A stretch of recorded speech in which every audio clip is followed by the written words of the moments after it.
새 아침의 말씀입니다. 경기도 용인시 수지구 풍덕천로 수지더사랑교회 이수환 목사입니다. 애청자 여러분, 새 아침에 행복했으면 좋겠습니다. 사랑했으면 좋겠습니다. 성령 충만했으면 좋겠습니다.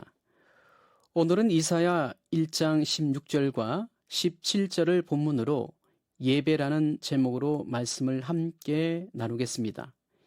이사야 1장 16절과 17절을 제가 읽겠습니다.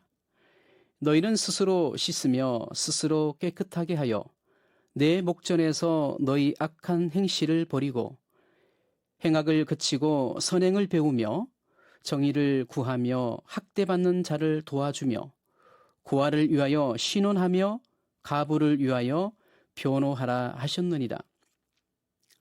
한국 교회는 잘 알려지지 않는 순교자가 참으로 많습니다.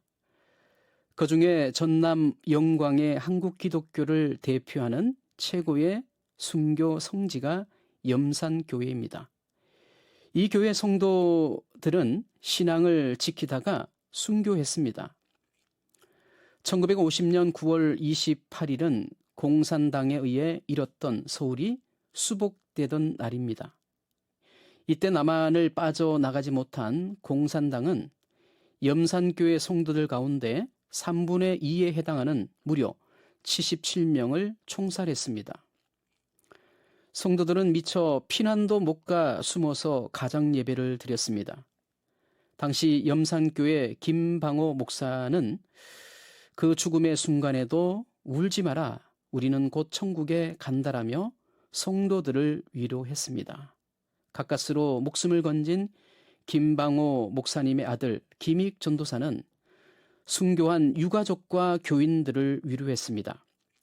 이 처참한 학살에 가담한 좌익 주민들까지 품으며 예배를 드렸습니다. 우리 신앙의 선조들은 이렇듯 무시무시한 핍박과 환난 중에도 목숨과 바꿀지언정 하나님을 예배하는 것에 포기하지 않았습니다.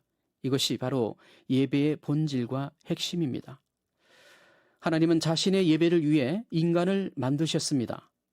인간이 창조된 이유이기도 합니다.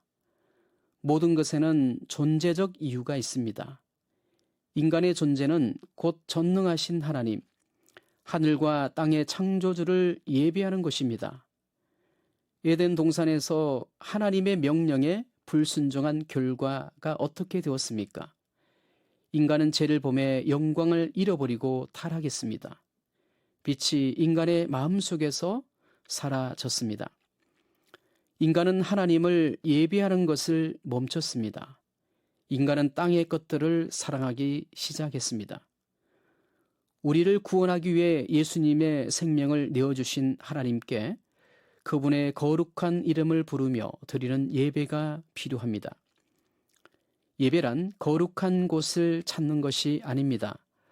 거룩한 분을 만나는 것이 예배입니다. 예배는 단순히 성소를 찾아가는 것이 아니라 성소에 계신 하나님을 만나는 것입니다. 인간이 예배를 열심히 하면서도 일상에서 하나님의 뜻과 하나님과 관계없이 산다면, 하나님 앞에 예배의 자리에 있다는 것을 안심한다면 그것은 하나님을 모독하는 것입니다. 우리가 이만큼 하나님께 정성을 들였으니 무조건 우리 예배를 연락하셔야 합니다라는 말은 닥치고 드세요라는 말과 다르지 않습니다. 이사야 예언자는 이러한 예배를 비판합니다. 우리에게 전달하려는 메시지는 무엇일까요? 오늘 읽은 말씀의 핵심은 한마디로 고아와 가부를 변호하라는, 즉 사회 정의에 대한 요청입니다. 이사야는 하나님이 진정으로 원하시는 것이 먼저 스스로 깨끗이 씻는 것이라고 이야기합니다. 죄는 물로 씻기지 않습니다. 죄는 훌륭한 행위들로 제거되지를 않습니다. 죄는 오직 용서받아야지만 깨끗해집니다. 이사야는 스스로 씻고 깨끗하게 해서 하나님의 앞으로 행악을 그만하라 말합니다. 그렇습니다. 용서받는 수단을 가리키는 것이 아니라 용서받기 위한 준비를 뜻합니다. 지금까지의 죄를 씻어내고 더 이상 죄를 짓지 말라는 것입니다. 여기서 말하는 예배의 비판은 예배를 드리지 말라는 것이 아닙니다. 정의롭게 살기만 하면 된다는 것이 아닙니다. 정의로운 삶이 바탕이 되지 않고 드려지는 예배는 하나님께 부담만 드린다는 사실입니다. 오늘 읽어드린 말씀의 의도는 이것입니다. 예배 이전에 먼저 우리 삶이 선행을 배우며 정의를 구하며 학대받는 자를 도와주며 고아를 위해 신원하며 과부를 변호하는 삶이어야 한다는 겁니다. 이사야 예언자가 당시 유다 사람들을 향한 심판의 이유가 무엇입니까? 예배의 부족이 아니라 정의가 부족하다는 것입니다. 이 부분은 오늘날 한국교회에서 발생하는 많은 문제 역시 종교적 예배 부족이 아닙니다. 사회적 정의의 부족 때문이 아닌가 싶습니다. 오늘 우리도 귀 기울여야 할 메시지입니다. 이사야 1장은 한마디로 사회 정의가 없는 예배자의 예배는 하나님과 무관하다는 것입니다. 사람들과의 만남도 그런 것처럼 예배의 필요성은 하나님과의 만남입니다. 어느 정글 지역에서 선교를 마치고 돌아가는 한 선교사가 며칠간 묵었던 한 그리스도인의 집에 자신이 쓰다 남은 세탁 비누를 주고 갔습니다. 비누를 처음 본 그 집 주인은 이것이 먹는 음식인 줄 알았습니다. 그래서 가족들과 함께 나누어 먹었지만 맛이 없었습니다. 불쾌해진 주인은 선교사가 다시 오기만을 기다렸습니다. 해가 바뀌고 선교사가 다시 찾아오자 집주인은 비누 먹은 이야기를 해주었습니다. 선교사는 껄껄 웃으면서 그것은 더러워진 옷을 깨끗이 세탁하여 입으라고 드린 것입니다. 라고 말했습니다.